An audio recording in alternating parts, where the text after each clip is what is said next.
saddex qiimo u kala qaadayna saddex casho soo socota shanta maalmood ugu horeysa waxaan qaadan doonaa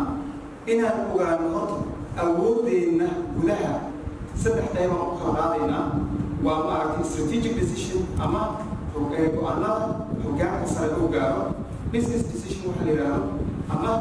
ganacsiga heerka ganacsiga go-aankeeda iyo operational decision qaybta howlgalka saddexdaas mar walba maxaa niyadda qaybta ugu sareysaa madaxda tihiin marka saddexda maalmood soo socoto madaxa wada tihiin kulligiin insha allah marka booskaas ka soo qaada aragtida guud ee laydinka rabo sida laydinkaga baahan yahay go-aan gaaridda rasmiga ah ee shirkadda ay ku shaqeyn lahayd insha allahu tacala mar walba aan hadlayo marka waxaan ahay ama xisaabiyihii guud ama maaliyihii guud aan ahay idinkana waa la wada tihiin meeshaas ka ambaadayna waxaan isticmaalaynaa si aan u qiimeyno booska istiraatiijiyadeeda mihnad xirfadaysan waa professional competence marka mihnad xirfadaysan ayaan isticmaalaynaa waxaa lagaga baahan yahay jawaab ma dhihi kartid adigoo hogaamiyihii ah markii shaqaalihii kuu soo doontaan su-aal ma dhihi kartid waxba kama garanayo waxaan qaban doono mar walba jawaaba lagaa rabaa sax iyo qaladna adigaa mas-uulka ah jawaabtaas adigaa mas-uuliyaddeeda guud qaadaya marka waxaa loo baahan yahay go-aanka aad gaaraysa saamaynta uu leeyahay mar walba inaad fiirisa insha allah waxaan arki doonaa go-aanka gaaridda ikhtiyaaraadka ku habboon in loo doonto shirkadda marka hore waa falanqayn shirkaddii waan ogaanay maaliyaddeedaan ogaanay waxaan ogaanay kartida shaqaalaha waxaan ogaanay dhibaatooyinka dibadda looga imaan karo waxaan ogaanay maxaan kodaye maareeyayaasha nasirkooda iyo tayadooda shirkaddii markaan falanqayno waxay inoo xigi doontaa ikhtiyaaraadka in hor yaala strategic options qofka ugu yimid maxaan qabanaa waa inaad marka fursadaha bannaanka ka jira iyo caqabadaha bannaanka ka jirna uga digi kartaa waa inaad maxaan kodaye strengths and weaknesses waxa la yidhaahdo awoodda gudaha oo dhinaca shaqaalaha ah iyo dhinaca maxaan kodaye resourceska ama khayraadka ah waa inaad kulli inta soo warqoobto jawaab aad ka bixin kartaa marka go-aanka ku habboon istiraatiijiyadda in hor taalla optionka ku habboon ayaad maaragta bixinaysaa marka waxaa leedahay waa inaan sidan samaynaa tusaale ka soo qaad hoteelkan oo kale adigaa iskale madax iyo guudaad tahay waxaad fiirinaysaa caqabadaha bannaanka ka jiro ee maanta hor istaagi karo hoteelkan iyo shaqadiisa waxaad fiirinaysaa fursadaha bannaanka ka jiro ee aad loogu faa'iidaysan karo in hoteelka la bamaariyo ama magaalooyin kale xataa laga furo waxaad fiirinaysaa awoodda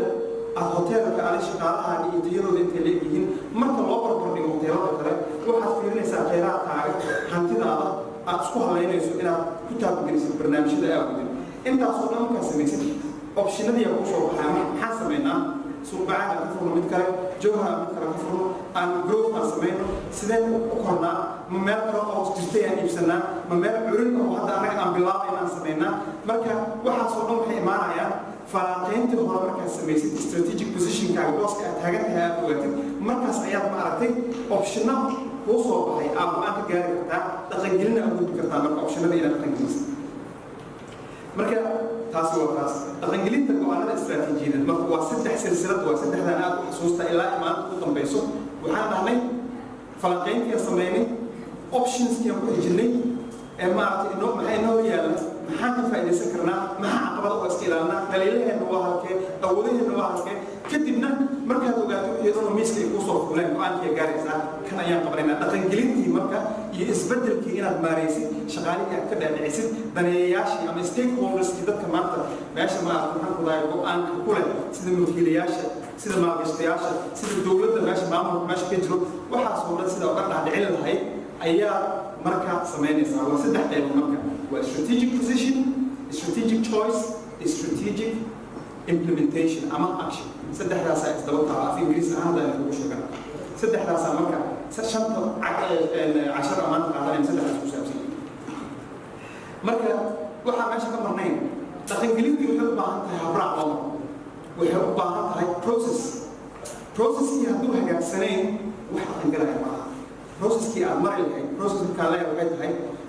soo iibinta hoteelka maanta restaurantiga ka furan cuntada laga bislaynaayo diyaarinteedii iyo wixeeda dhan process loo maraa jirto maalin walba la isma weydiinayo maraa meel la dhigay la jiheeyey la go-aamiyey intii lagu ogaa ayaa laga shaqaynayso marka habraaca ganacsiga iyo isbeddelka kudhiisaba waa in la ogaadaa يا تابجلينايو يا لما مقلا يا إنه بدل كرو يا ما أعرف كذاي إن مارينايو يا لو ريفيو سمينايو وحي إلى شقياني ينكر تاسنا وقت الدونا ولكم بالعيان فينا اسكو حركة نظامية أقوالات هي تكنولوجيا وحاجته نولج مانجمنت وغيرها وحوالبو حرفة يقطعون أيام المقطع مركا وإنا مغانا سيدا اسكو وحري لهاي خبراعية الاستعمال محا إلكترونيك محا كمبيوتر أباهن محا أشخاص أباهن الدنيا هذا واحد مقطعي وحال ما وضعنا عن إيماني وحال كجرت شغاليه إلا سيرة الاستعمال مشينو مركا أوتوماتيكا وحال نقايا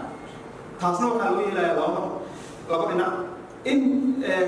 كرديو سوساتا إنه قديمه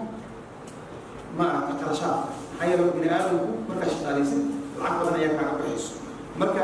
وحي أوتوماتيكا اللي كرتت وقرش الكوية رينكا وأنا سميسا محايا لي waxa ugu weyn istiraatiijiyadu ay ma aad mar walba raadinayso waxay tahay ahdaafta ganacsiga in laga gaaro guul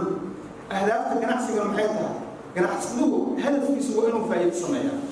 marka faa'iidadii waa inaad qarashaadkiina aad dhintaa waa inaad sicirkiina kor u qaadaa haddaad u baahan tahay margin fiican uu kusoo baxo ama uu kusoo baxo faa'iido fiican inay kusoo baxo sidaas darteed waxaan dhan aad isticmaalayso waa teknolojiyadda habkaad uga faa'iidaysan lahayd si aad u dhinto qarashaadka kugu socdo korna u qaado soo saarkaaga waxaan hadli doonaa maaraynta habraaca iyo mashaariicdu wax walba waa mashruuc imaanshaha meeshan aan imid hadda ee bilowgii dhammaad aan soo diyaariyey cashiradan idinku casuumay idinka habraac dheer aan usoo maray project management aan usoo maray oo baa bilow iyo dhammaad marka project management waan ka hadli doonaa iyadoo maarta casharada ugu dambeeya ku jiraan insha allah maalinta saddexaad bilow iyo dhammaad sidee loo maarayaa mashaariic waan ka hadli doonaa iyada waxaan hadli doonaa shaqaalaha horasaan u sheegay waxa ugu muhiimsan khayraadka ugu muhiimsan waa bani aadamka wax ka maarmi kara malaha waxaana waa adduunka loo sameeyey waa bani aadam ilaahi subxaana wa tacaala adduunku wuxuu khaliif uga dhigay bani aadam sidaa dadka shaqaalaha waxay leeyihiin xurmo waxay leeyihiin abaalmarin waxay leeyihiin ixtiraam waxay leeyihiin maaragtay gunno iyo maaragtay ujro waxaasoo dhan marka waa inaan ognahay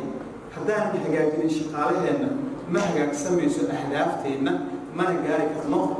hankeenna iyo hamigeenna shaqaalaha marka tababaray u baahan yihiin welfarekooda u baahan yihiin in la ilaaliyo in waxay u baahan yihiin haddii shaqada laga ceeriyo abaalmarin u baahan yihiin iyo xaquuqdooda in la siiyo marka inaan aad u fahno shaqaalaha iyo habka loo maro waxaan kaloo ka hadli doonaa maaliyadda waa muhiim waa qayb ka mid ah